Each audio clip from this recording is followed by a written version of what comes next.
You like the feeling that I could do whatever I want and you have no power? And they did like that. He would take straight duct tape and wrap it around their face. Oh my God. Yes, and around their mouth where they couldn't breathe. And then last second he would...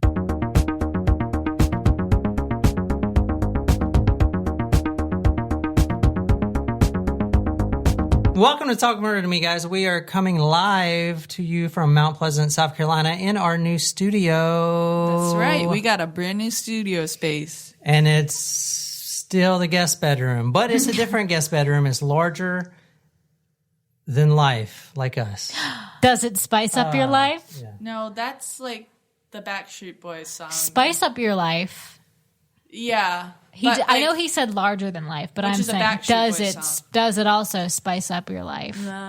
So tonight's hint was posh, guys, and Nicole and I were looking for Spice Girls drinks, and I actually found. Did you know that there was a Spice Girls musical a few years ago? I did not. It was in London. It was called Viva Forever. It ultimately closed down. They were talking about maybe reviving it, but I'm kind of sad that I didn't get to go see this musical because I'm sure I would have loved it. You guys know how much we love our Spice Girls, and I don't know. Depending on what time we finish it, maybe we can watch Spice World. Anyway, so I found these drinks. Each Spice Girl had their own drink at the bar in the theater. So this one we're drinking tonight is the one for Posh Spice, and in it is apricot brandy, a sugar cube doused in grapefruit bitters, topped with champagne. So it's a fancy drink. And then in the pictures, they dressed all the glasses up. I mean, we didn't go that extra mile because we're just going to drink it, let's be honest. And it looks nice. It does. It looks pretty. So cheers, guys. Cheers. That is really good. Jen, did you have a Spice Girl that you related to most? Sporty Spice. I would agree with that assessment. You're very athletic. Yeah. I was. I wish I was Sporty Spice because like Sporty Spice was the cool one. I felt like she was kind of like the badass. She didn't really give a shit. Really? You thought she was more badass than Scary?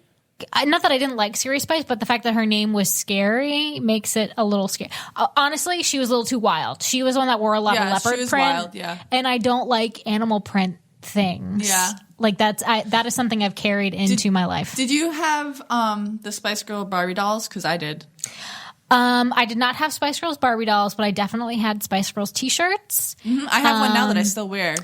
It's in the laundry, so I couldn't find it to wear tonight. But I am wearing my I Heart London shirt. The Spice Girls was the first CD that I had ever received for Christmas. You know, I was listening to the Spice Girls, like, because I listen to them all the time, actually. So I do love them. I love them, but you know what? It's kind of like scary that we were listening to that as like very young girls. I mean, they did promote a lot of positive things, girl power, you know. But they were also overtly sexual in their music. Yes, and I think reflecting on it now, like I said, I really like wanted to be Sporty Spice. Whenever you wanted to play Spice Girls, I always really wanted to be sporty. Yeah.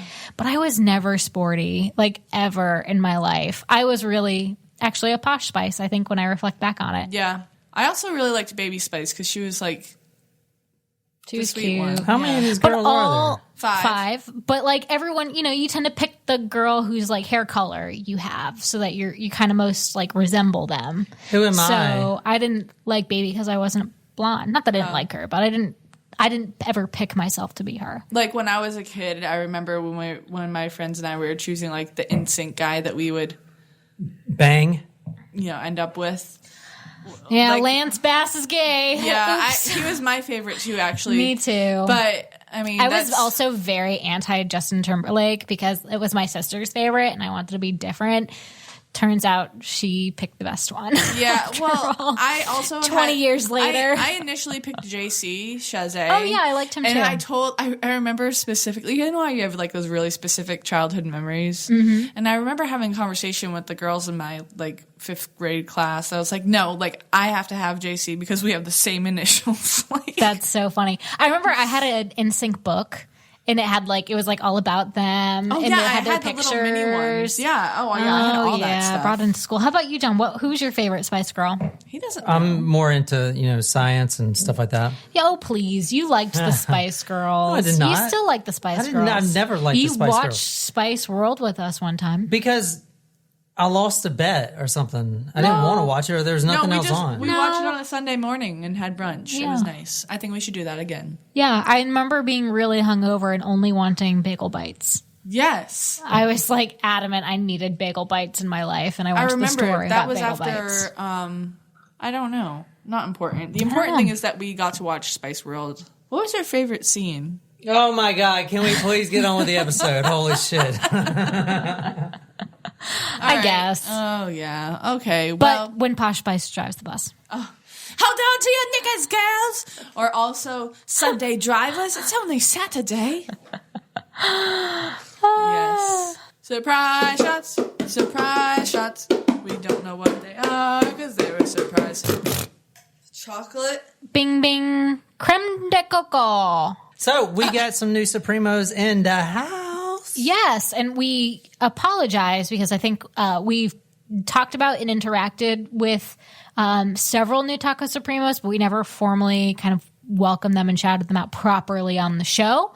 So we have Shannon, a.k.a. Chevette, who joined us. We also have Danny. Danny and Chevette are both from Massachusetts.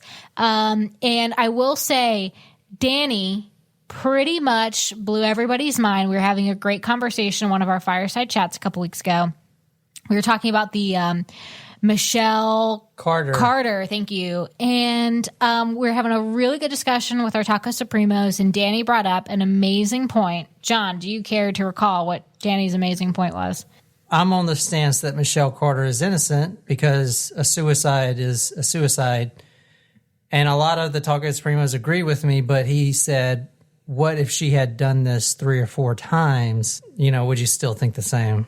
That was a very interesting perspective and take on it. So thank you, Danny, for blowing everybody's minds on that one.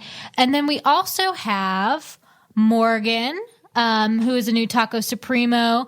Morgan is a fabulous special education teacher out in Wisconsin. Morgan, we've already had some really great conversations. We are so thankful and appreciative of you and your support. And we also have a Taco Supremo Heather, who has joined us locally here in South Carolina. Sweet. And if you're wondering, if you're new to the show, what is a Taco Supremo? So if you're a Taco Supremo, you are supporting us in our show. We are a small-time podcast trying to make it big someday.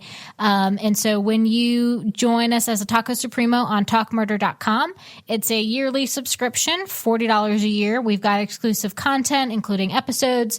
We've got exclusive case file picture information that John posts, which only the pictures are available for Taco Supremos, exclusive access to our fireside chats, a Taco Supremo t-shirt, which you can only get via Talk Murder subscription, a Talk Murder to Me die cut sticker, and this just in with our package, along with a handwritten note from us, is your option of a cartoon of your favorite serial killer. We've got Bundy, we've got Dahmer, we've got Ramirez, we've got Kemper, and we've got Gacy. Yeah, and they're almost out. I think we still have all of them left, but they're running out. So make sure you get them now. Who's the most popular one so far? Actually, I think Jeffrey Dahmer and then Ted Bundy. We haven't done a couple of these. We've only done one of these, actually. So I'm surprised that Ted Bundy's not raking it in right now. So anyway, welcome, new Taco Supremos. We appreciate you joining our cult community and supporting us. It really means so much. Mm-hmm. We do have a contest that we've got going on for best iTunes review. So we're going to do this until we get to 100. We're almost there. So if you want a $100 Amazon gift card, you have to leave us a review on iTunes. And don't just write, if you want this gift card, great podcast. If you leave us a 5-star review that is detailed and descriptive, not only will we shout you out on the podcast, but you will get a $100 Amazon gift card. So we've got a couple new reviews so far. They haven't topped the first 2 that we got that came in, but we did get a couple just this week. Nicole, where are we going? Who we killing? I thought about the where are we going, but that's really as far as I got mentally in preparation for this episode. So I think we're going to, I'm going to say Great Britain. I will be very specific with my choice of words, not necessarily just England, but Great Britain. And I think the butler in a fancy English manner kills the, what are they called? Master of the house? I don't know. Master of the house. Dun, dun, dun, dun. And this takes place in 1942. Oh, I will be less specific, but more specific, I guess, because I don't want to say the exact same thing as Nicole, but I also thought we were going across the pond.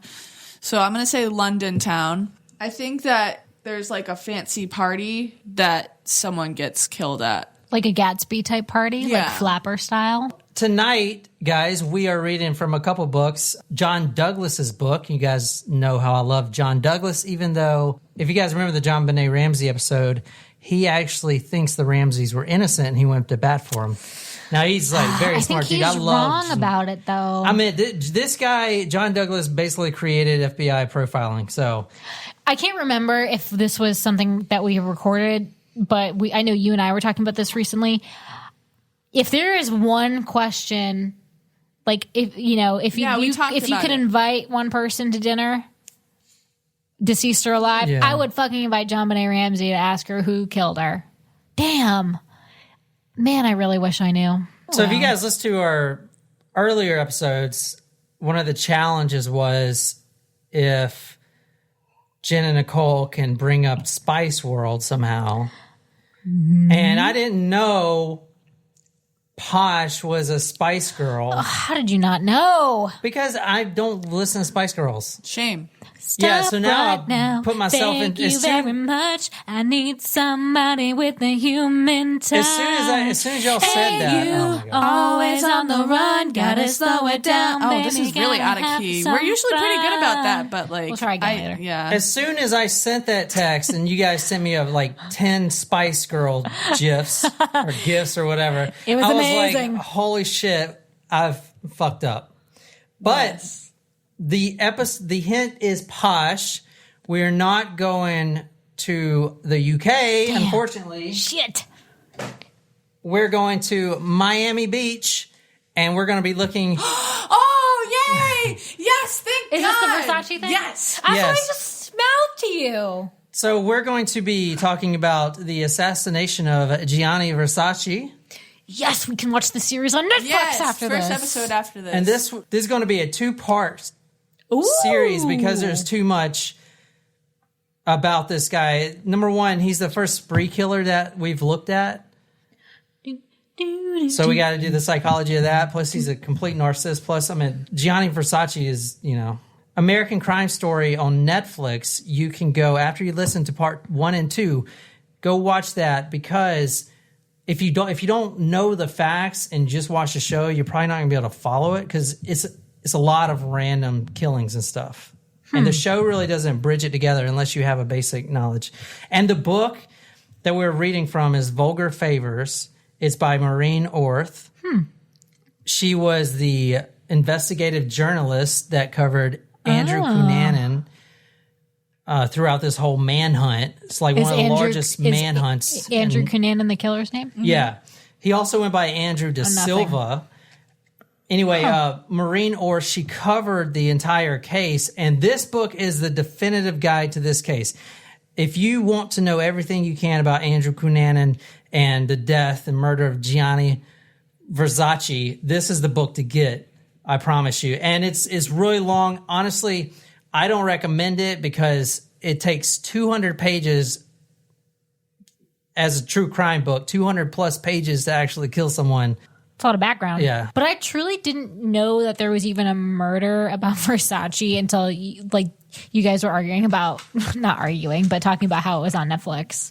We're going into a completely different life than what we're used to. We're going to be talking about a lot of stuff that I've never even heard of. So you want us to get in touch with homosexual culture? Is that what you're saying? Yeah, to basically. become familiar with them? We have talked quite a bit about, there's a lot of like homosexual cases that we've done. Yeah, but a lot of those were closeted. Okay, like Gianni Versace was very openly gay. And I have a lot of respect for him. I thought he was just some fashion designer with too much money because he has a mansion and all that stuff. This dude came from nothing at all. And he would actually make his own fabrics as a child when there was nothing. Like, for instance, he made this one fabric. I can't remember the name of it. It was like but chain link, right? It was so smooth and soft, and you can wear it in the summer. Linen? It wasn't linen. It was some new fabric he made. That's impressive. And it's like a true American success story. And Andrew Cunanan is the exact opposite. And we'll get into like why I think that. So I didn't know that the guy who killed, I mean, I truly know nothing about this case, but I didn't realize that it was a spree killer. Yeah. Especially, like, you would think that it was like almost like a targeted assassination. You know what I mean? It is. Of a wealthy person. So does this guy only kill wealthy people? John Douglas actually referred to it as an assassin, like an assassinator. He's an assassin.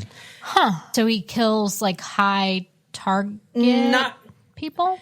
I don't think assassination is the best word choice. I think spree killer is the best because this, and then we'll try to get into the psychology, but the psychology of a spree killer is like basically, I killed one, I killed two, let me just see how many I can kill. In a short period of time. Kind of like a mass murderer, but not just all in one event.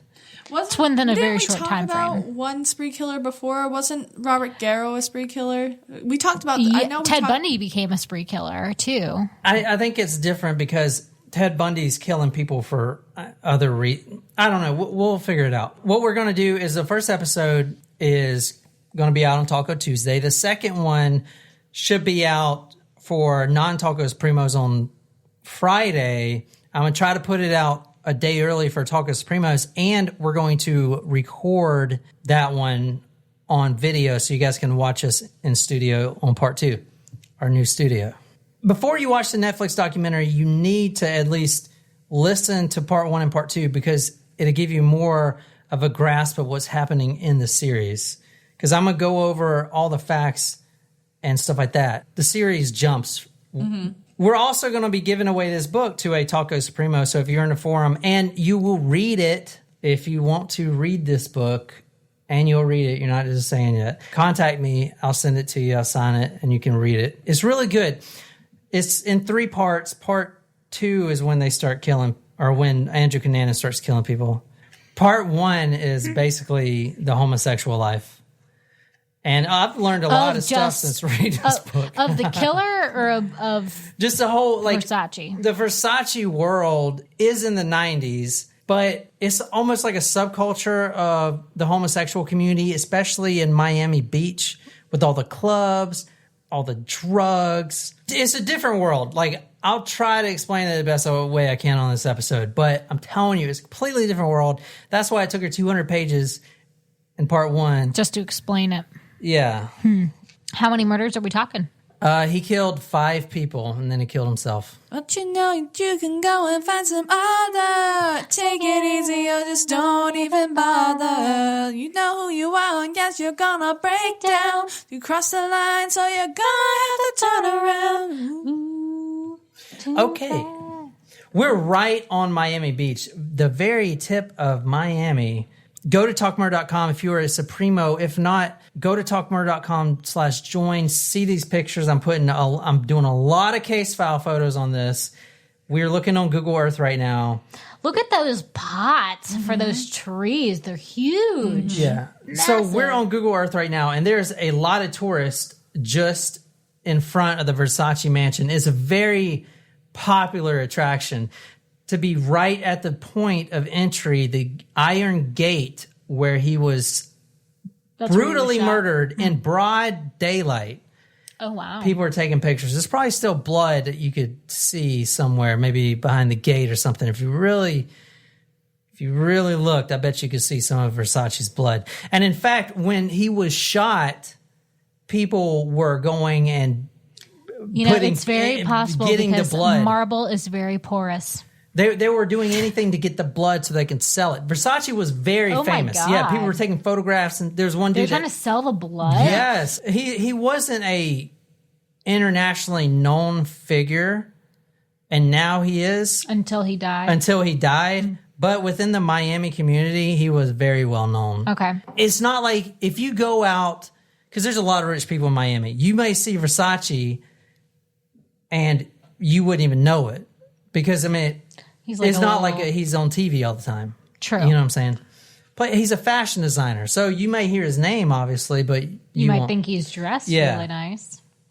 All right, so we're going to July 15th, 1997, and we're going to start with the Versace murder. Was Versace his last death before his own? Yeah. Okay. Which is why I think John Douglas labeled him an assassin, because he did target Versace. Interesting. And he also had a weird obsession with Tom Cruise, and he threatened to kill Tom Cruise's wife, Nicole Kidman, at one point, so he can have the actor all to himself. I didn't know that. I'm guessing. So is the killer gay? Yeah, he is very much gay. July 15th, 1997, broad freaking daylight in the morning time. Gianni Versace, every morning, same routine.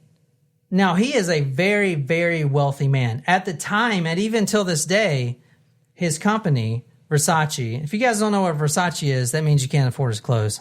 I do have perfume by Versace. Yeah. That counts. Unless you got a podcast. If you got a podcast, then you're rich. Well, I mean, like, I know what wish. Versace is, and I can't afford his clothes, so. He was in the process of taking his company, Versace, public. He had all the paperwork done to be on the New York Stock Exchange. The company is still private now because his sister, Donatella, decided to keep it private, which I think is smart because once you take a company public, just like Apple, you got to release iPhones every year to make the investors happy, and then the quality is shitty. It's just like Perry Ellis. No one likes Perry Ellis. Everyone loves Versace. Boom, I knew my fashion. Interesting. Yeah. Or Tommy Hilfiger. You can buy Tommy Hilfiger at TJ Maxx. Well, try to buy freaking Versace at TJ Maxx. Very rarely. I did buy a because pair this of Fendi company is- sunglasses once at TJ Maxx, but other than that. I mean, we have Perry Ellis at BJ's. Exactly. That's Perry the point he's trying to Ellis. make.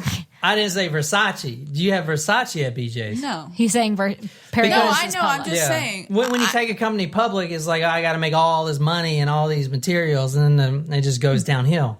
So maybe it's not a godsend, but Steve Madden. Steve Madden. Yeah, that's Wolf of Wall Street. Yeah. When they IPO'd. Yeah. I mean, it's kind of, I see your point. The reason I chose Posh is because that is the only hint that you could give for this case, because that defines this whole guy 100%. And I didn't even know that was a Spice Girl. Well, we appreciate And I definitely you regret it. giving us that.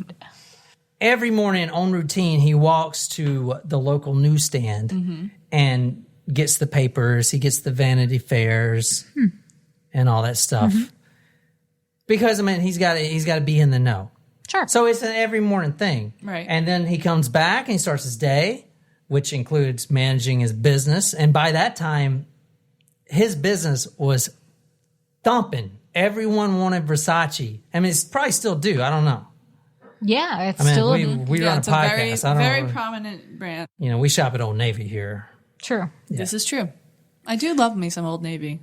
In the morning, he's walking back. He just barely walked to get the papers. Now he's coming back. He's fiddling with his key because he's got that wrought iron gate with the famous, the Medusa symbol? Yep. The Yeah. famous Medusa symbol? Yeah. With It's the the- snakes in the hair. It's the face of the brand. Like if you Google Versace logo. Yeah. Oh, I never realized that. So I'm showing them a picture of the Versace Mansion Gate, which is now a luxury hotel, which it should be because it's very posh. Anyway, he's fiddling with his keys, trying to get back into this wrought iron gate. And I'm telling you got to see the pictures. Is beautiful beyond words. Yeah. What a king would live in. The interior is, he's a fashion designer. Anyway, he's fiddling with these keys, and then there was a woman walking by, one of the only witnesses. Through her eyes, this is what she sees. She sees a man in a baseball cap and sunglasses briskly walk up to the Versace gate. And Versace just got back home. He's got his newspapers, magazine. He's fiddling with his keys. And then he hears the man say, Gianni, call his name out. Versace turns his head, and right then the man, Andrew Cunanan, pulls out a 40 caliber pistol, which I'm going to talk about what a 40 caliber is compared to a regular gun. And he shoots right in broad daylight at Versace's head. The bullet travels out of Versace's neck. He shoots him right in the back of the neck, and it travels out. The bullet splits apart on the wrought iron gate, and just like a freaking scene in The Sopranos, because the bullet fragments on the wrought iron gate and kills a white dove.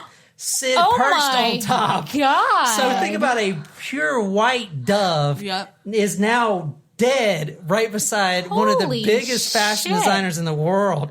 How symbolic. Exactly. They thought it was a mafia hit because they were like, this had to be planned. But no, it was just coincidence. That's weird. The first shot didn't kill him, but then he turned his head. The second shot hit right in the side of right before his nose. Like the nasal cavity? Yeah, the nasal cavity, right up there. With a 40 caliber gun, this is a big boy pistol. The Pulp Fiction guns, like... Yeah. Big This is guns. almost like a Dirty Harry gun.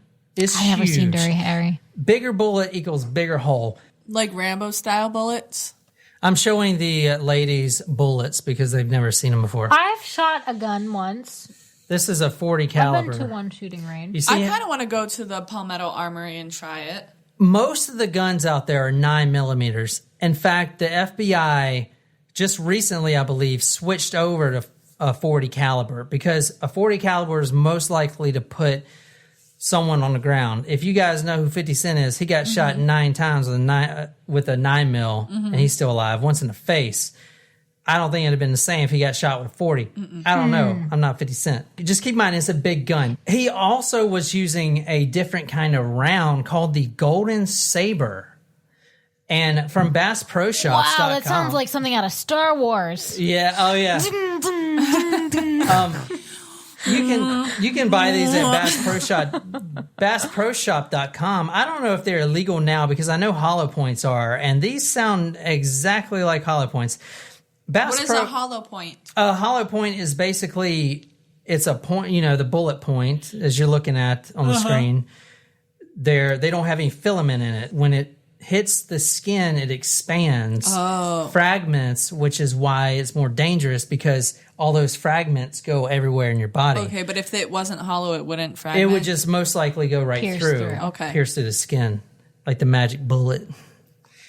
But hollow points are illegal because of that. And this kind of sounds like it. So the Bass Pro sells the Remington Premier Golden Saber, and it has 339 5-star reviews. Quote, combines 4 critical elements of a handgun bullet performance: match type accuracy, deep penetration, which has nothing to do with the story we're talking about, maximum expansion, which also has nothing to do with the story we're talking about, and virtually 100% weight retention.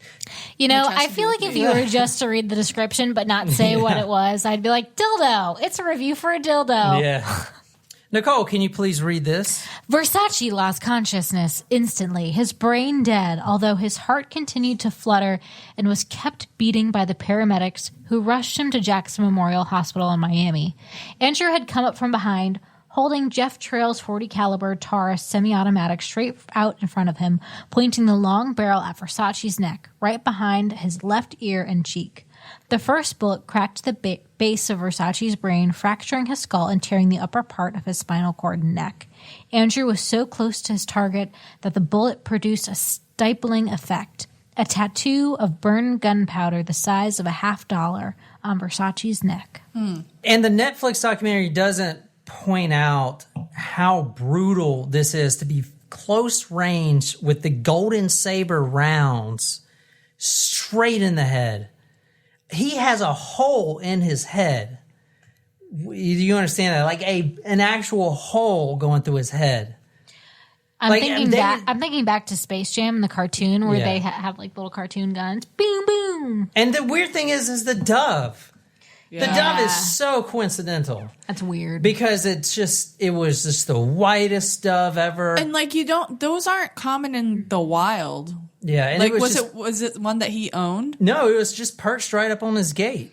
And I mean, just think about like a mafia hit like The Sopranos. You always think about the white dove. Yeah. Well, I'm also now thinking, since we just watched the Escaping Neverland documentaries, how the lady released white doves when when each sentence was cleared. What was that one thing we were watching where they released the doves? Because people died. I can't remember what it was, but they released the doves off the side of the interstate, and they went into the road, and like 2 of them got hit by a car. Oh my God! I was like, what the fuck? That was awful. And they were in it was like at a big funeral or something. They released them, and like these cars like ran over 2 of the birds, and everyone just pretending like they didn't see it. I'm like, what the fuck? I don't know if I know what you're talking about. It was so bad. And the guy that released them, because it was like a big cage, and all these doves, they go straight towards the interstate, and it's like, pfft. And the guy like looks back. Are you sure you're not talking about Airplane? No, this was a real thing. It was like one of those missing children documentaries or something. That's awful. Yeah. It wasn't even like a theatrical event. It was like real life. No, it was real. It was like a real thing. Oh my gosh. I think it was like that Missing Kids documentary. And he was like, these doves symbolize the foreverness that our kids will have in our hearts. And then he pulls the gate up, and then like they all fly towards the road. That's terrible. And 2 of them just get smashed. Oh my God. It's awful. That's awful. And then like the guy's like his face just like drops. He's like, oh fuck. And he looks at like the entire funeral procession. He's like, did anyone see that? Oh my God. And then everyone saw it. I feel like that's something that would happen to me. Everyone saw it, Jen's but then funeral. No, not at my funeral. Like I would be the one releasing the doves, and they would fly into traffic, and everyone would just look at me, and I'd be like, I didn't train these doves. Right. Literally everyone saw it, but they all got that face where it's like, oh, I didn't see anything. Because these doves were to symbolize the foreverness of our kids. They just get smashed by exact words, too. Foreverness of our kids. It was so awful. I was like, what the fuck? Oh, my God. That's funny. Anyway, Versace was very openly homosexual. Mm-hmm. So his longtime boyfriend, Antonio Diamaco. Played by Ricky Martin in the series. Oh, really? Is it really Ricky Martin? It is.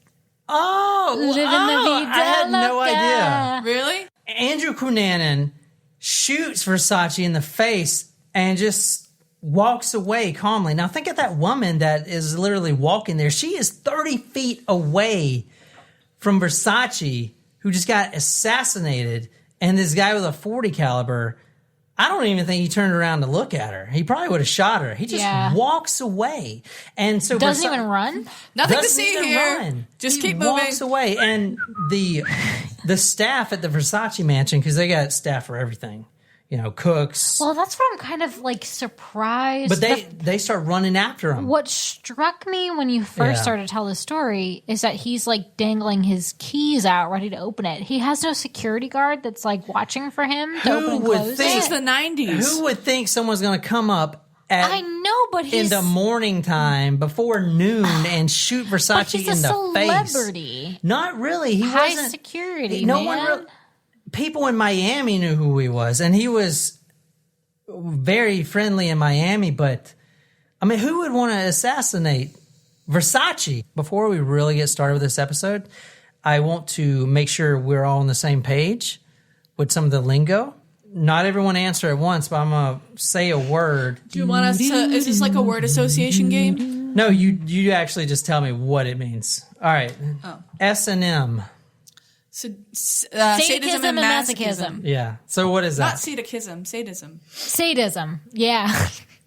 Sadism is when you like to hurt others, and masochism is when you like to be hurt. And a sexual matter is when you like get pleasure from hurting someone else or pain on yourself. It's like BDSM, bondage, domination.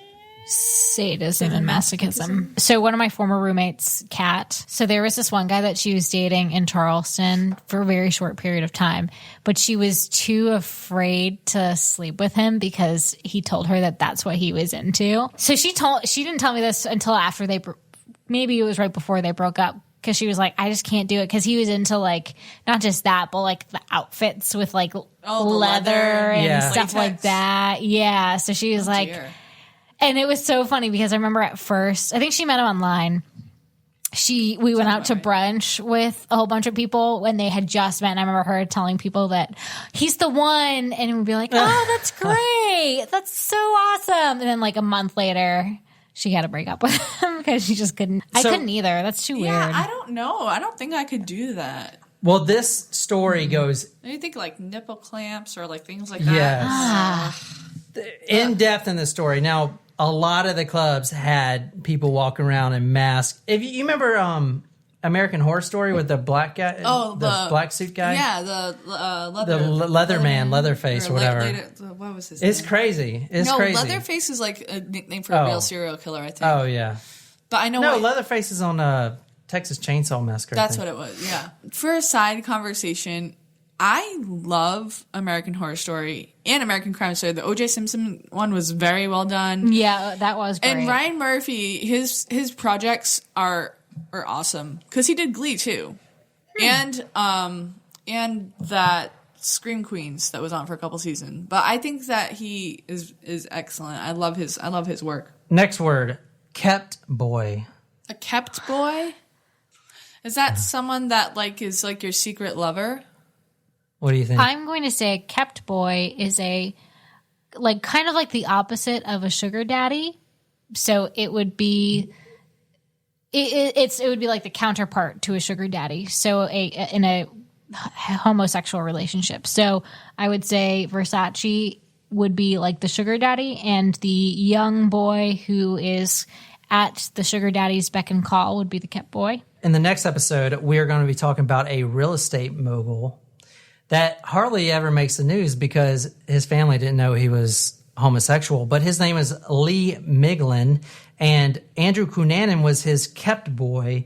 So you have a wealthy real estate developer, and what a kept boy is basically, okay, here's your apartment, here's your private cell phone, here's your Infinity. He was driving an Infinity. Don't ever contact me. I'll contact you because I have a wife and kids. Oh, so that's a kept boy. I was fairly close. Yeah, you were. So it's like a sugar daddy, but no one knows. That's what I said, secret lover. So if you combine our answers, we're both right now. I didn't know this until I read this book, but a kept boy is basically you don't have to worry about financials or anything. Andrew Cunanan didn't have to worry about financials or anything because if you're a kept boy for a wealthy, prominent real estate developer with a wife and kids at home, because his wife and kids doesn't know he's into SMS or he's in S&M. SOS. What I say? SMS is text messaging. SMS. Yeah, I'm into SMS too. He doesn't know you're in. Your wife doesn't know you're into T9. Your wife doesn't know you're into S&M. Your wife doesn't know you're Just think of the Rihanna song. Na na na na, come on. If your wife doesn't know you're into S&M or that you have a gay lover on the side, you may want to get a kept boy and just put him in a nice apartment that is not on the books of your real estate company that no one knows about. And every time you want to get leathered up, chained up to the bed, and tortured, then you call Andrew Cunanan, your kept boy. Okay, next one. So he was the dominant in that relationship. Andrew Cunanan was never the submissive. Really? Yeah, he was the He was dom. the dom. Knocked up by the dom. Okay, interesting. Ferragamo. Nah, I don't have a guess for that. Ooh, Ferragamo. He's a designer. And fun fact, one of my best friends in the whole world, Katie, she is related to Ferragamo. I think it's like a distant, like a second uncle or something like that. And when we went to Florence, her family, so we were in Italy for, we spent 5 days in Rome with our group, 5 days in Florence, and then we all kind of dispersed for the last 5 days of our trip. After we went to Florence, her family met her in Florence, and they like went to Ferragamo's like house or something like that because they're related to him. That's cool. Yeah. It's another thing that we all wear constantly because we have a podcast and we make millions, motherfucker. Okay, and last one, glory hole. Oh, God. We all know what that is. And I do want to say, guys, if you're sitting at home, with your wife and kids running around listening to this, be sure to type these words into Google. S&M, glory hole, Yeah, Google image that shit, kids. It's a hole that's cut into a bathroom stall in the men's room. I always thought that was fake, but apparently it's a real damn thing. Have you ever seen a glory hole?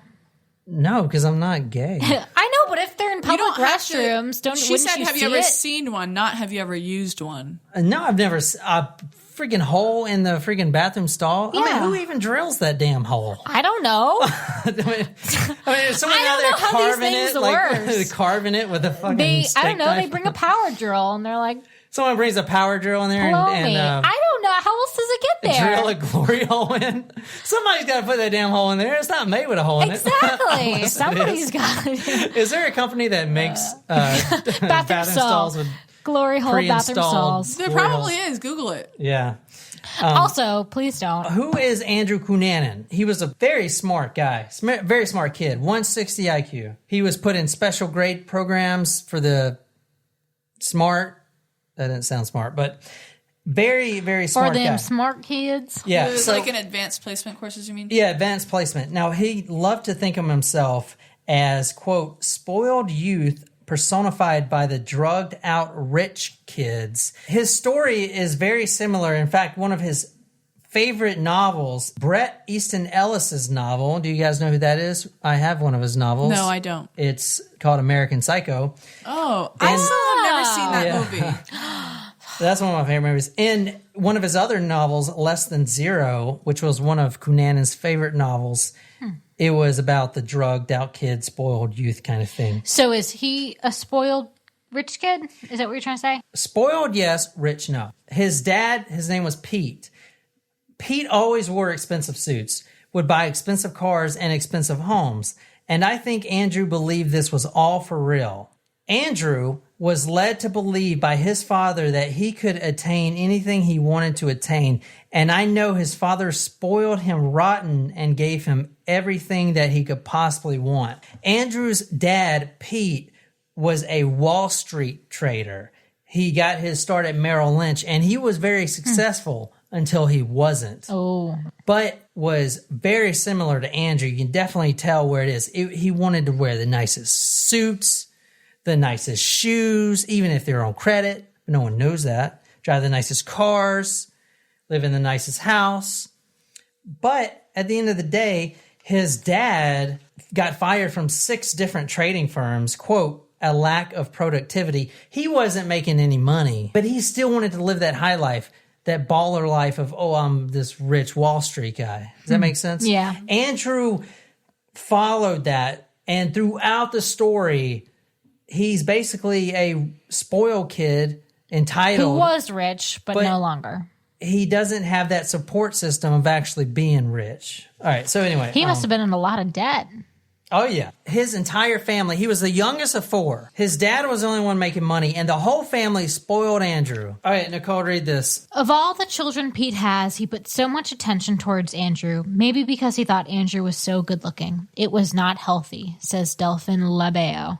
His father spoiled Andrew, made him feel like he's got to be somebody, and maybe that rang a bell in his uncertain mind. That was what life was all about. But at the end of the day, his dad wasn't making the money he used to make, and his mom didn't really work. She has 4 kids, Andrew being the youngest, but they still put Andrew in the rich kids school.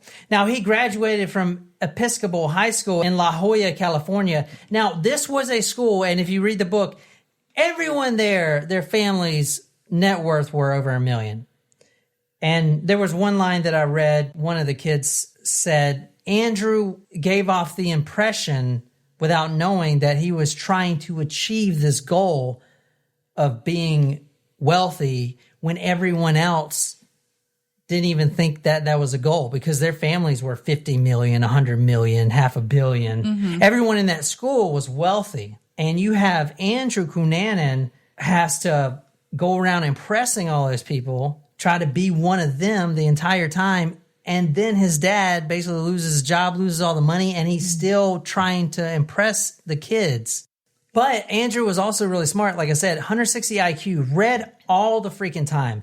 And this was one of the ways he infiltrated a bunch of high net worth, elite, celebrity, often social circles because he knew so much about everything, architecture, art. He could talk all day about Renaissance compared to Impressionism or whatever. Like he could talk all day about that to some of the people that are the highest up in that.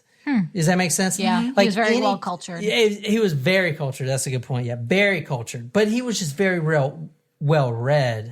Very smart kid. His mother would actually withhold sex from his father to get what she wanted. She wanted a new purse. You ain't getting any of this until I get that new... The muffin shop is closed. The Andrew Cunanan manhunt was one of the largest in the nation. He made the FBI... Bigger than Robert Garrow's Big Mountain Adventure? Yeah. Really? Yeah, Andrew Cunanan made the FBI top most wanted list. Yeah. No one knew where he was. He was a spree killer, which means he ain't gonna stop killing unless he's dead or he gets caught. And then he kills Versace. Holy shit. And then he kills himself. And then he kills himself, but they didn't know that at the time. And a lot of the police get a lot of backlash from this. It's always the same thing. In all the newspaper articles I read, it was like, oh, the police don't care because it's a homosexual thing. The police department, 11 police officers on that force were homosexual. So that ain't the excuse. The excuse was you couldn't catch this guy because he was all over the fucking place. Well, he's also really smart, you know, it sounds like. So he probably would have been hard to predict. His dad, right after the manhunt ended, said, I want full rights to the full documentary series. All this stuff. He was like, you got to pay me a lot of money. But at that time that he said that, he left his wife of 27 years and Andrew, this is before the spree killing and stuff, when Andrew was still in high school, his father leaves after he gets fired from the Wall Street trading firms. He goes back to the Philippines where his family's from. He leaves his wife at 27 years with no income support whatsoever. The only thing she was getting was a measly like $600 a month pension from when Andrew's father was in the Navy. And then that eventually stopped. Who would leave your wife of 27 years and flee to freaking Philippines and with then, no and support? Then return. No, not return. Like I'm leaving. He never came back. Never came back. Never supported the family. How did he say he wanted the rights to the son's story? Because he wants money.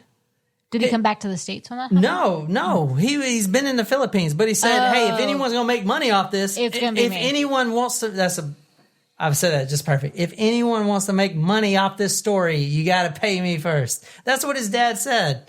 Now, his mother still believes Andrew. I don't know if she's passed away or not, but by the time when this book was written. How does one have the rights to your own story? I don't understand that. It's just what he was, you know, because we were talking about like the McDonald's monopoly thing, and we had just we talked about this a couple months ago. We talked about how the story just had the rights sold to, I don't remember if it was like Dreams Time or whatever, and Matt Damon just like bought the script or, you know, bought the story so he can write the script and they're going to make a movie out of it. Like, I don't understand how you can own a story. I don't know. You know? I think maybe because you have exclusive information and since you're getting paid, like you're not going to give that information to anyone else, maybe? Yeah, I think that's the only way. I don't know. After 27 years of marriage, he just leaves his wife to the Philippines. Not only the wife, all the kids.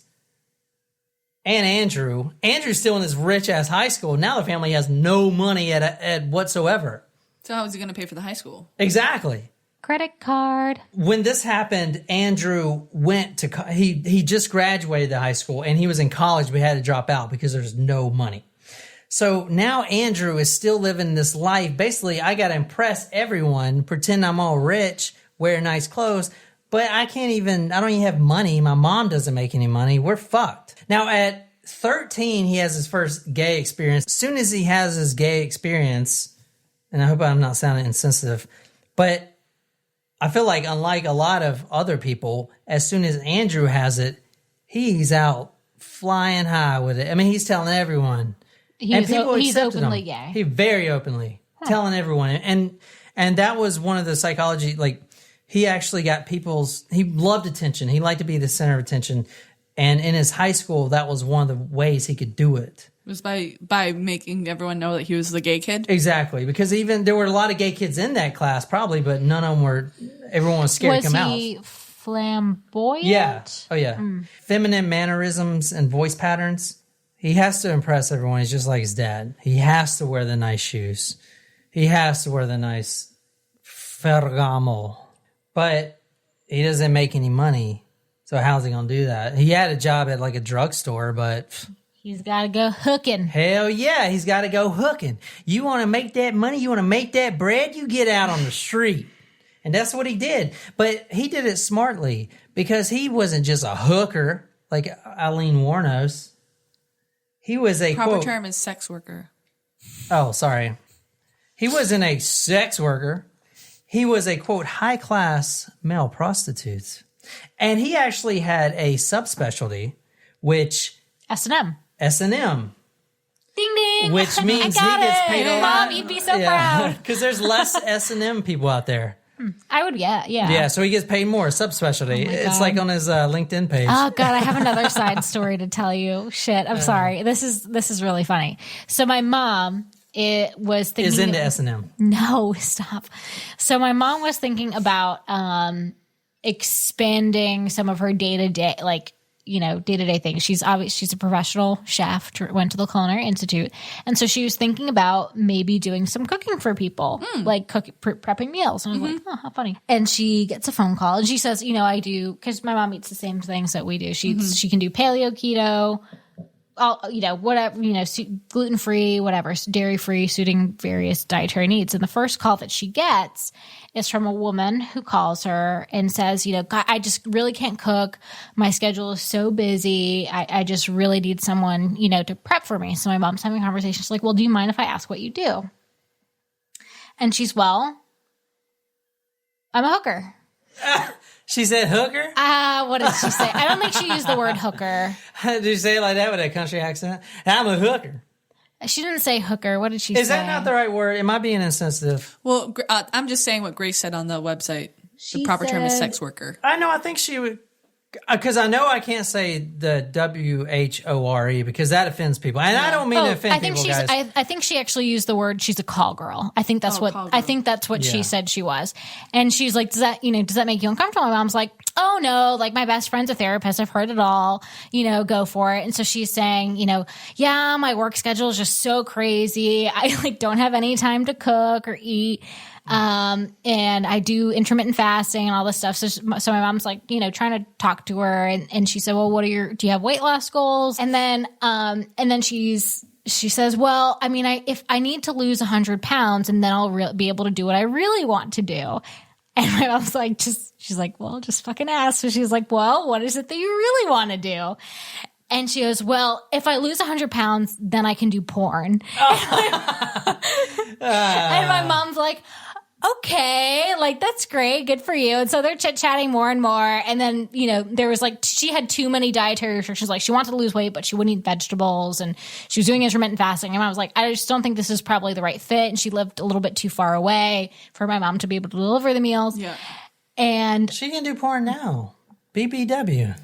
Anyway. Big, beautiful women. That's what that stands for. Anyway, so... there you go. Call girl. Call girl. One of our Talkers Primos, Grace, pointed out that I shouldn't use the word WHORE. No, hooker. Or hooker. So I won't use the word hooker. But I don't try to be insensitive, but you got to understand, I grew up on a farm. I don't know. Like, this book shocked the shit out of me. I was like, what the fuck? S&M? Like, I mean, some of the stuff that they were doing. Like, what is all of this? Oh man, we're going to get into it. Okay. Anyway, Andrew had to be the life of the party. At every party. And in fact, if he wasn't, he'd get pouty, which, I do that too. So I guess we shouldn't go into that. This is true. Baby. Now, he also developed narcissism. Well, a lot of people think he's a straight narcissism. Huh? Is that something you develop, or is that something you just are? I don't know, but read this about narcissist. Maybe you're born with it. Maybe it's Maybelline. I said it first. I win. Narcissists get hung up on their image. In effect, they cannot distinguish between an image of who they imagine themselves to be and an image of who they really are, writes psychiatrist Dr. Alexandra Lowen. Narcissists do not function in terms of actual self-image because it is unacceptable to them. Elizabeth Oglesby, a psychologist who later lived next door to Andrew in Berkeley and befriended him, believes that Andrew was a narcissist. Narcissists look at people as objects that they can consume or use. His parents were just there to serve, adore, or cater to him. It is not unusual, according to psychotherapists who have studied narcissism, that in unhappy families, the mother may choose a son to lavish her attention on and may use him almost as an emotional stand-in for the husband who has rejected her. Which is a textbook example of Andrew Cunanan and his mother. In fact, when this book was written, I don't know about her now, what her belief system is, but she said, "Not my Andrew. He's a saint." That was a mafia hit. Oh my gosh. And everyone else on the planet was like, no, I'm pretty sure it was him. But anyway, so she may still believe in his innocence. Jen, do you want to tell us some? Jen, do you want to tell us what you know about narcissism? Since you were a narcissist. What's it like being you, Jen? It's a struggle every day. I'm just joking. She's not. Oh, is it narcissism a DSM-5 thing? Yes, it is. Yeah, it's a disorder. I wouldn't call it a disorder. That's what I'm saying. Like psychopathy. What are the 5? Wait, how many disorders are there? Oh, a lot. Yeah, there's a whole fucking book of it. I thought there were only 5, but that means that there's 5 versions. No, PTSD isn't even in that one, is it?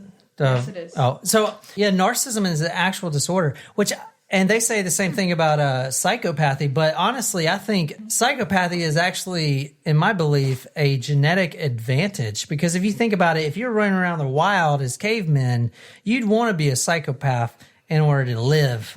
If you start having empathy for other people, you'll get your ass killed.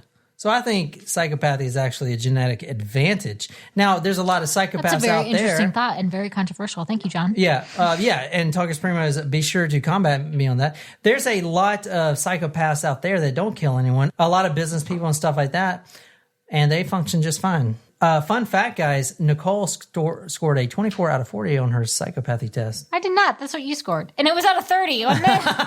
Oh, was it? No, it was out of 40. Yeah, because... Okay, I scored like a 3 out of 40. Anything over 32 is a psychopath. And remember how you lied the first time about your score? That is what I think that's a sign of a psychopath. Yeah, But the way 11. We should take that test together, because the way I answered it is the way I think the world should be. Psychopath. Signs of psychopath. Yeah. But that's why I came up with this thing. It's a genetic advantage. If you don't have empathy for people, then you'll survive. You know who would say things like that? A fucking psychopath. Hey, See, man. it's like part of my job to have empathy for people. That's probably why this True, podcast it's kind works of so part well. of mine, yeah. Yeah, because I'm a closet psychopath, and you guys are. So I think psychopathy. It's a good dynamic. I think psychopathic is a bad rap, because there's Spoken a lot like of, a true psychopath. there's a lot of psychopaths out there that are just murderers. I'm just teasing you. You know. You're not a psychopath. Maybe this is the sign of narcissism, but Andrew told a lot of lies. A lot. He was a pathological liar? Pathological liar. Elaborate lies. And here's a few I'm just going to run down that you'll hear later in the story. One, his father owned sugar plantations in the Philippines. Number one, we know that's not true. You know, the thing about lying is I feel like when you lie, you can't stray far from the truth. But the thing I want you guys to understand about Andrew Cunanan is people knew that he was full of shit, but they still accepted him.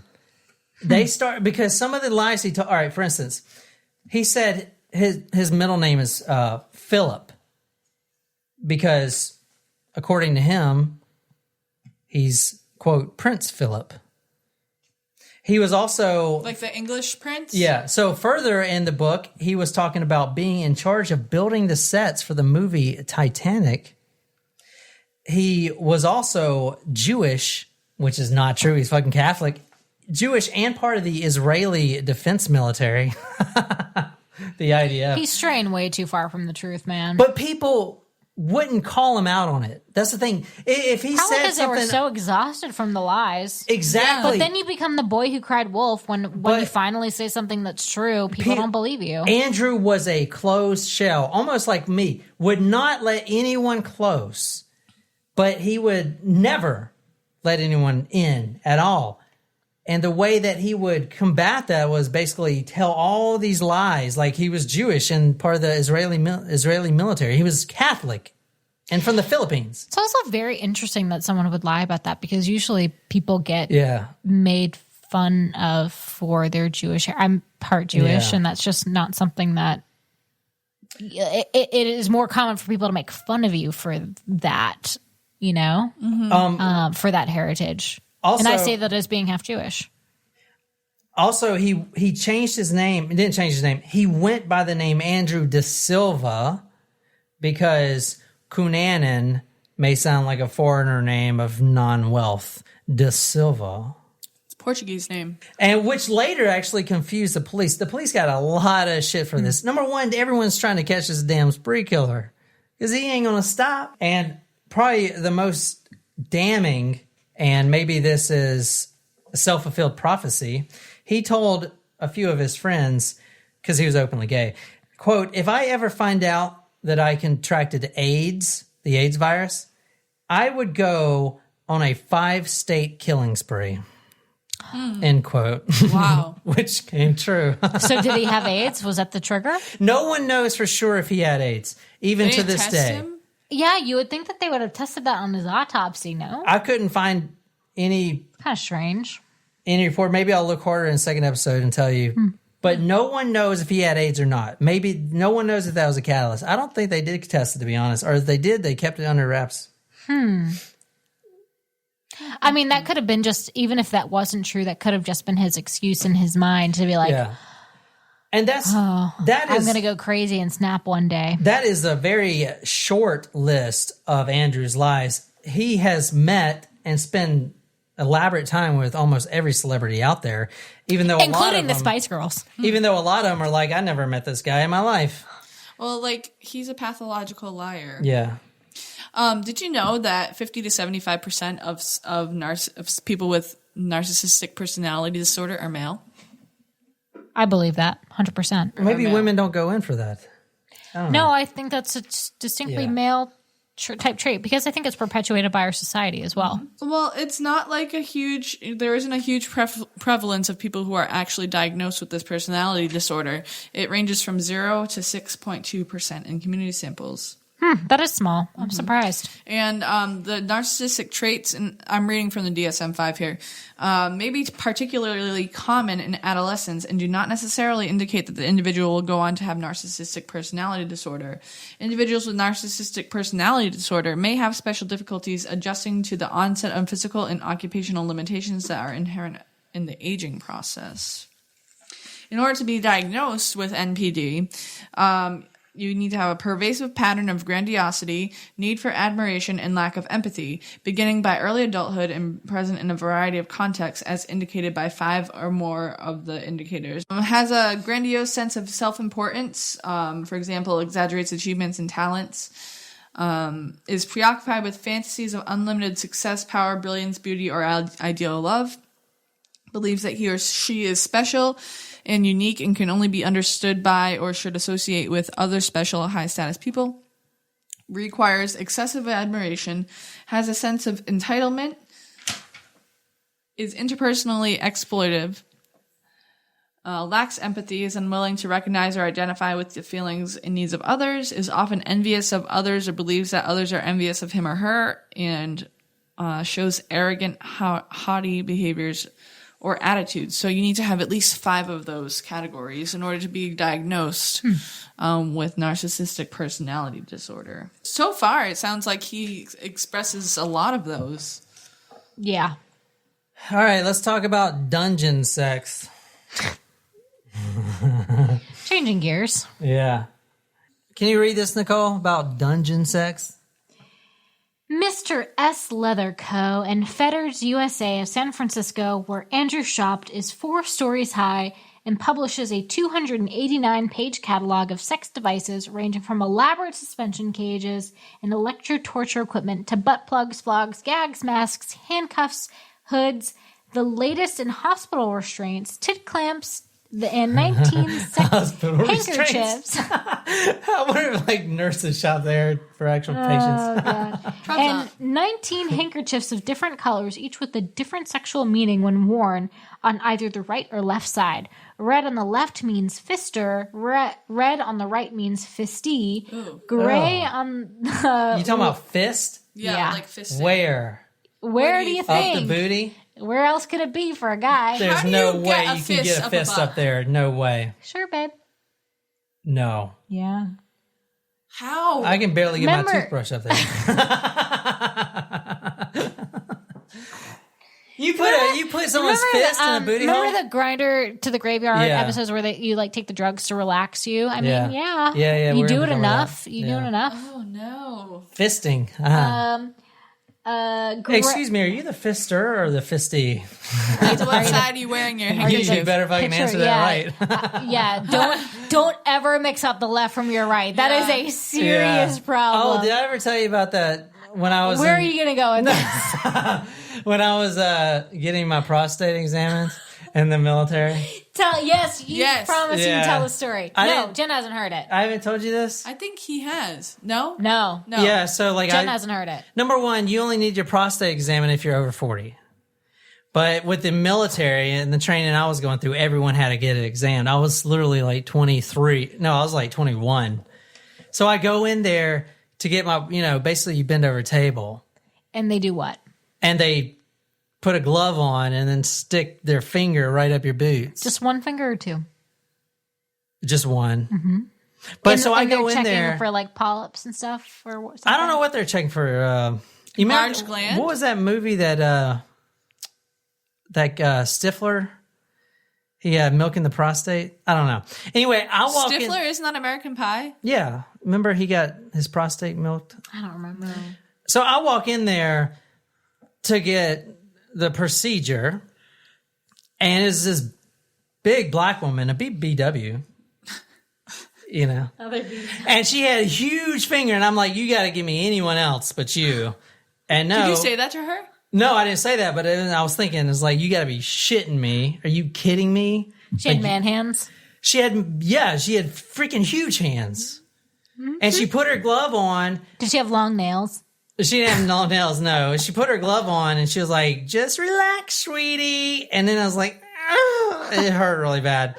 And then not even a week later, it's like 3 days later, the first sergeant, he comes to me and is like, Sergeant Perry, your prostate exam paperwork isn't here. And I'm like, no. The reason I'm walking funny still, First Sergeant, is because I got my prostate examined. And because you were... Like, the whole troop was there. And he's like, I'm sorry, I don't know what to do. I think they now that I think about it, I think they took it on purpose. I had to go back. Fucking with you. Were you the youngest one? I was one of the youngest ones, yeah. They may have been like hazing you. Oh, shit. I never thought about that. I had to go back not even 3 days later, and that same woman, and I was begging her. I was like, you remember me. You remember me. You remember my butt, please.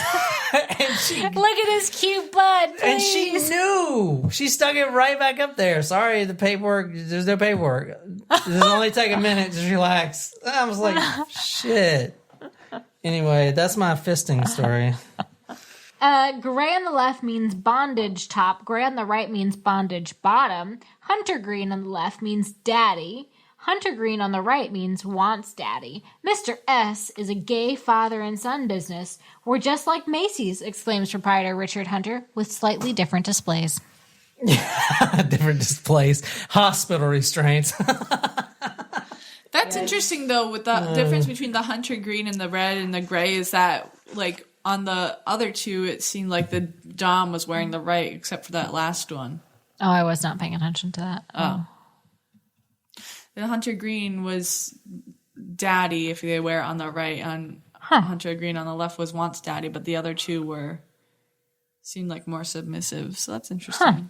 A lot of psychologists and people in that field believe strongly, and the FBI also believes this, that S&M, which is sadomasochism, sadomasochism can lead to very, very violent behavior. The freaking story we're talking about now. Yeah. I think it's interesting. We're on Psychology Today, and the headline is the psychology of sadomasochism, and the subtitle is an attempt to explain sadomasochism. It's like, I don't know. Like, you know. But it The could person lead, writing this article does not partake. Yeah. So if any Supremos out there that are into sadomasochism, just beware, because it could lead to some very violent behavior. Oh, I'm so glad that that's what you said, because I thought you were going to say, please let us know. And I was like, no, we're all set. We're good. Thanks. But if you want to share, I mean, go for it. You can share in the private forum, but leave me out of it. Don't tag me. Now, the Tag Jen, make her blush. FBI profilers actually said that Andrew Cunanan fit 3 different things that all led to a very, very bad time, which was S&M. I was going to say fit 3 things up his butthole. I was too. I was like, how many fists? No, he was into S&M. He was into S&M porn watching, and he was into drugs. In fact, we're going to talk about the drugs in a little bit. Fake it till you make it. Andrew did hang out with the social elite. That is the damn truth. He hung out in those circles. He could talk to you. I mean, even the 40 caliber he was carrying around, he could talk to you all day about the different weights and handles and everything. All these things. He was very well read, very cultured, like you said. Art, especially that higher social crowd would love the art, the fine wines. He'd wear the finest clothes. I mean, he faked it. Most of the time in this story that I'm telling you about, he actually had a lot of money. And we're going to get into that, right now, I guess. So he would actually fund his lifestyle by, number 1, being a kept boy, and number 2, being a huge drug pusher. Now this is crazy. When I saw this, the homosexual community, especially in California and stuff like that, was huge into crystal meth. Because crystal meth, like GHB, relaxes the booty hole, and it also gives away to inhibitions. So if you're worried about getting AIDS, you take a little crystal meth and now you're not worried about it. That's where the term barebacking came from, right there. I've never heard that term before. Neither have I. Explain. So, Brokeback Mountain. That's actually what I thought of for a second. Barebacking is when you do not use condoms. And that is especially in the gay community, that's very taboo because the AIDS virus is so rampant. At that time, yeah. Yeah. I mean, some of these guys are rich people and they're doing meth. I'm like, what the fuck? Meth? So he actually started supplying a huge population of the homosexual community, especially the dungeon people, with the meth they needed. I'm talking about crystal meth. Breaking Bad shit. Yes, Breaking Bad shit. The shit that you break out in all kind of hives and shit. Pockmarks. Andrew became an avid consumer of adult videos, particularly rough and violent S&M videos. As his crystal use continued, pornographic videos were probably his most consistent form of sexual release. Yet an obsession with pornography, says this psychiatrist, wouldn't make Andrew look out of the usual at all. So everyone was doing crystal meth. Everyone was watching this S&M stuff. Now, Andrew liked to brag a lot about the guys that, quote, kept him. In fact, he would often... How many did he have? Now, so when you think of Andrew Cunanan, don't think of, like, oh, let's have casual sex. No, any sex you have with Andrew Cunanan is going to be extremely violent, extremely rough. He would take duct tape, and these are for his millionaire real estate moguls. He'd chain them up to the bed, handcuffs. They can't move. And he'd be like, you like that? You like the feeling that I could do whatever I want and you have no power? And they did like that. He would take straight duct tape and wrap it around their face. Oh my God. Yes, and around their mouth where they couldn't breathe. And then last second, he would poke a hole in it. The thing about the S&M is you come so close to death so much because you have no control. The master or the dom is in control. Basically, he's in control of your life. That's why it's so, I think, the psychology of S&M leading to more violent acts, as in murder and spree killing, is because you're controlling life and death, literally. And, I mean, who knows the boundaries? I mean, people come so close to death. I mean, think about the guys that hang themselves when they're, whacking their weasel and stuff. Oh, yeah. It's the same thing. Autoerotic asphyxiation. Yeah, that's how Robin Williams died. Rest in peace. I love your movies. But yeah, he died from whacking his little wiener. I didn't know he was. I knew he hung himself. I didn't know that he was.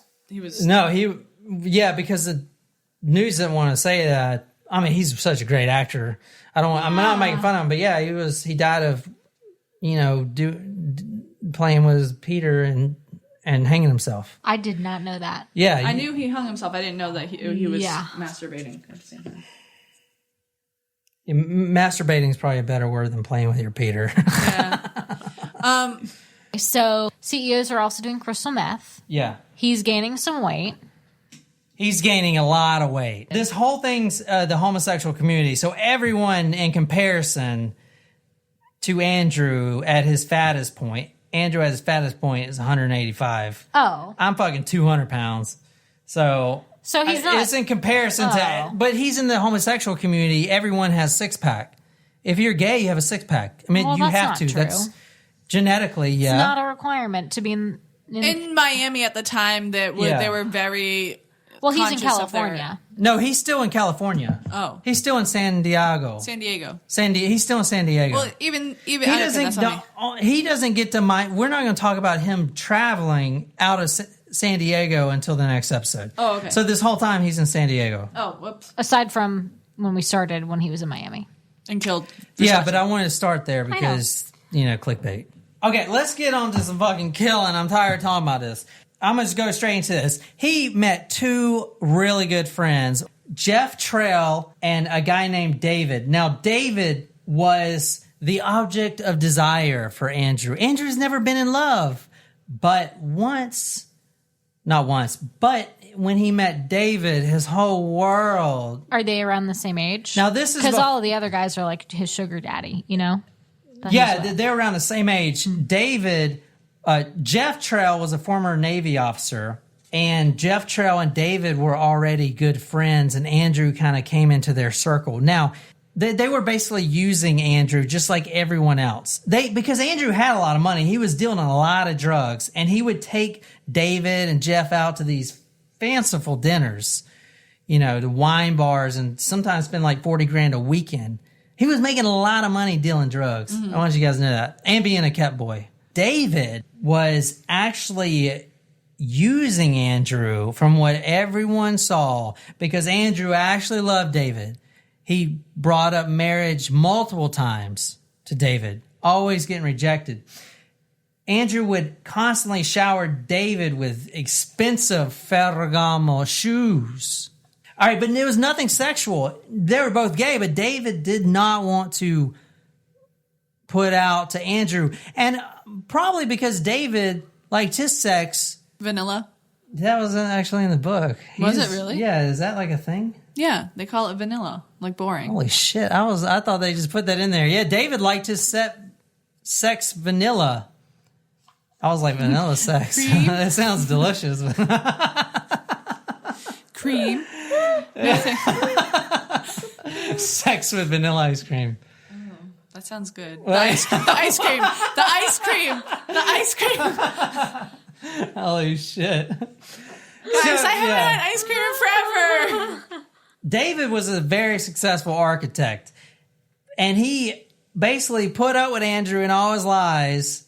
And for some reason, he never put out sexually because probably he liked sex with vanilla ice cream, like Jen said. And, Andrew liked it bang, bang, bang. So banging and vanilla ice cream don't mix, obviously. No, that'd just make a mess. All right, fuck it. Let me get these some damn murders. All right, Andrew Cunanan ends up killing both his best friends. Oh, These are the first murders he's ever committed. Okay, so Jeff Trail and David Madison, I want to point out, they were living in Minnesota at the time. So Cunanan actually moves down there to just visit, but ends up staying, basically crashing on the couch or whatever, at David's house in Minnesota.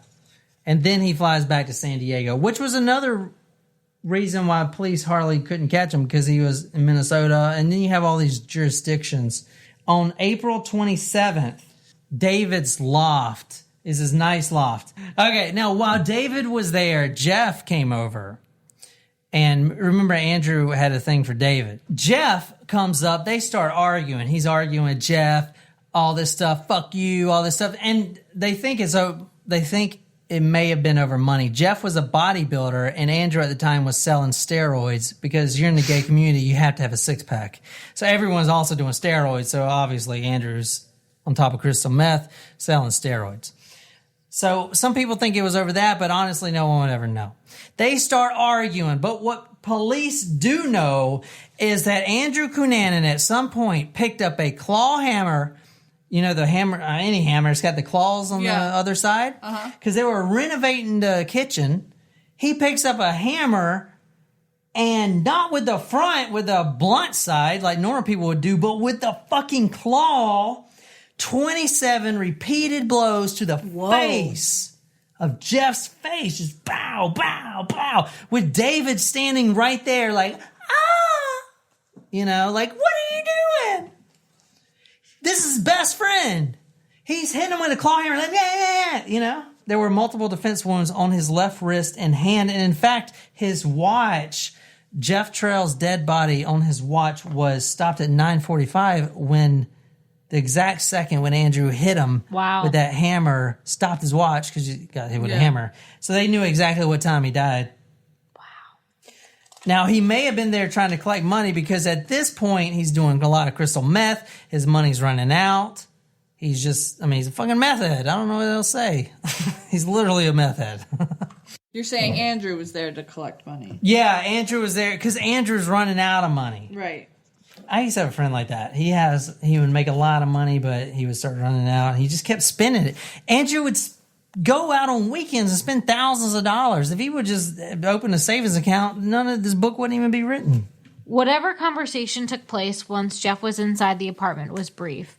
There is a dent in the wall to the left of the door, suggesting that one of the hammer blows missed Jeff, but another, which connected while the door was open before a neighbor heard it slam shut, sent a splattering of blood across the hallway. Pieces of brain matter lodged in the doorframe itself. Oh my gosh. Yeah. This is why you don't do S&M, people. Because it leads to claw hammering your best friend 27 times in the face with brain matter going all over the damn door. It was David's loft. But Jeff got murdered. Jeff was coming over to visit. Jeff got murdered. But it was David's loft, and they had a dog in the apartment and everything else. He didn't murder David right there. But when because the police were searching for David. David's work had been trying to contact him and knocking on the door and everything, and they heard the dog barking and everything else, because no one knew about the murder. Wait, I thought David was there. David was there, but Jeff got murdered. But David, he's now missing? Just witnessed Andrew clawhammer his best friend. You think Andrew's going to be like, all right, can you just go back to work and act normal? No. Andrew Cunanan is like, you're going to stay right with me or I'm going to kill you. He's threatening him. Wow. Does that make sense? So did he kidnap him? Yeah, basically. David didn't go to work. His employer got really worried. They came to the door multiple times. They could hear the dog barking. They finally let themselves into the apartment. And what they saw in the apartment was ridiculous. Number one, blood splatter all over the empty loft. David's loft, Jeffrey's killed. Exactly. David's loft. Blood splatter everywhere. There were 2 footprints, though. One with shoes, one with not shoes. That means that it has to be someone. Now, they didn't even know who Cunanan was at this time. This is his first murder. No one knows who Cunanan is. When the maintenance people opened the door, the loft maintenance people, they saw a bloody rug propped up against the couch. I mean, this guy's an architect too, so he lives in nice loft. It's like this beautiful rug propped up against the couch with 2 tennis shoes sticking out from the other side. Basically a body rolled up in the rug. And they just left it there. What? Andrew Cunanan and David left Jeff's body. Well, David didn't really leave it there. I know, was but forced out. Exactly. So now David's being kidnapped by Andrew Cunanan, and now this body's in a rug. But for days after the police got there and everything, because they didn't want to touch the crime scene, so they never unrolled the rug. So the whole time they thought it was David that was in the rug. Oh. Yeah, exactly. That's why it's confusing. They thought David was in the rug. Oh, weird. Yeah, it's really confusing. That's crazy. They never fucking unraveled it. Yeah. And when they did eventually. They but finally unraveled it. they're like, and wait then- a minute. Yeah, and this was after the OJ case. And then David turns in from victim to suspect. Exactly. Yeah, exactly. So this was after the OJ case. So when the FBI was involved in everything, when they finally unraveled the rug and found out it wasn't David, they were like, we got to get out of this house, this loft, because we don't have a search warrant. And this may not hold up in court because we're in someone else's loft, David's loft, and he ain't dead. He ain't in the rug. So if David did kill him, and we entered his home without a search warrant, this body in a rug may not even hold up in court. Wow. So that's they had to crazy. leave the loft and then go get a search get it and warrant come to go back to get the body in the rug. Oh my Isn't that God. fucking crazy. That's wild. Yeah. Wow. Holy shit. Wow. Jeff's body resting against the sofa could be seen from the front door in the whole kitchen dining area. His legs were sticking out and covered with neatly folded off-white Afghan. All right. So in the second part, we're going to go through the whole spree killing from he just killed Jeff. We're going to talk about how he kills David. We're going to talk about how he kills his real estate mogul. And we're going to talk about how he kills someone completely random as he's going through Florence, South Carolina. Oh, shit. Yeah. He comes down here. He goes down 95, and we're going to talk about that Interstate 95 all the way down through Florence, South Carolina, all the way down to Versace's mansion, about a couple blocks away from his mansion, completely undetected. Now, they eventually find out they're searching for a guy named Cunanan. They couldn't tell. Da Silva. They don't know who the hell. The news reports that are coming out is like, this guy David is a killer. Does that make sense? Because we thought he was in a rug, but he ain't in a rug, so now he's got to be the killer. Fucking crazy. The story is nuts. But the cops didn't know what to fucking do. And they didn't really care until the next murder, which we're going to talk about next time. His most, I don't even want to think about it. It's the most brutal murder probably any serial killer has ever done. We're going to talk about that next. No, it's real bad. It's the real estate mogul. You realize what we've covered, right? Yeah, the real estate mogul, Lee Miglin. And you can't even hardly find news about it because even to this day, the family still has real estate holdings, and they do not want people to know that he was involved in some sadomasochist ket boy situation because he had a wife and kids. So even his son denies it to this day that they ever met Andrew Cunanan. They say it's just a random attack. I call bullshit. Everyone else does too. But anyway, we're going to talk about that. It's probably the most brutal murder that has ever occurred on the face of the earth. I'm going to get really detailed into that. I'm going to talk about how he kills his other best friend, David, which is now his hostage. And they go down to Florida together. So he went from, just to clarify, he went from California and he killed these guys in Minnesota. Exactly. Because he Did knew they meet these in guys. California? He knew these guys for a couple of years. From back in California. Yeah, and he exactly. went to go visit them. Okay. And then they were in Minnesota. Then he went to visit them by plane. Now, think about this time. Andrew had plenty of money. At one point, he was hanging out with Lisa Kudrow. Nuh-uh. Yeah, I swear to God. I mean, he was hanging out in these big elite circles. No one knew the wiser that he was a fucking drug dealer making a shit ton of money and doing sadomasochism cat boy stuff. Like, no one knew that because he always had these lies. Oh, yeah, my father is a sugar plantation owner in the Philippines. People bought that shit. And when it finally unravels in the next episode, we're going to talk about when it finally unravels. He's now on crystal meth. He's killed one person, his best friend, and now he's a spree killer because he doesn't want to stop. You can't stop. He's already killed one. Now he's got to kill as many people as he can. He actually goes for his mirror opposite, Gianni Versace, which is everything that Andrew is not. Because Versace is real, self-made. Andrew is not. He's fake. He's not self-made. They're both immigrants. It's everything that Andrew was jealous of. Yeah. And he would be like, Versace's clothes sucks, all this stuff. You know, fuck Versace. His stuff is good. Fuck, his clothes are just out of style. That's why John Douglas was talking about that's why his book is titled The Assassination, because he went down to Miami for one fucking purpose. He became an assassin. Spree killer to assassin. The whole time, meth head. Now, so the Netflix series does not do that death any justice at all. At all. If you watch the Netflix series and you see that real estate mogul death, is barely what happened.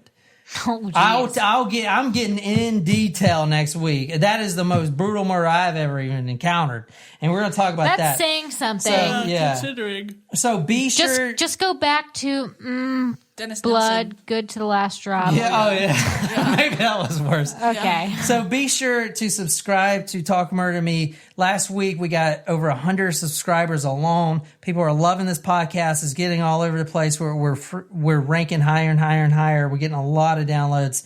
So be sure to subscribe so you can be part of it. And part 2 for Tacos Primos, don't forget, will be recorded on video so you can see us here in our new studio. And we love you guys. If you guys love the show, want to support us, go to talkmurder.com/join and become a Tacos Primo. Get a lot of swag and a lot of love for us. And I'll see you on the next episode.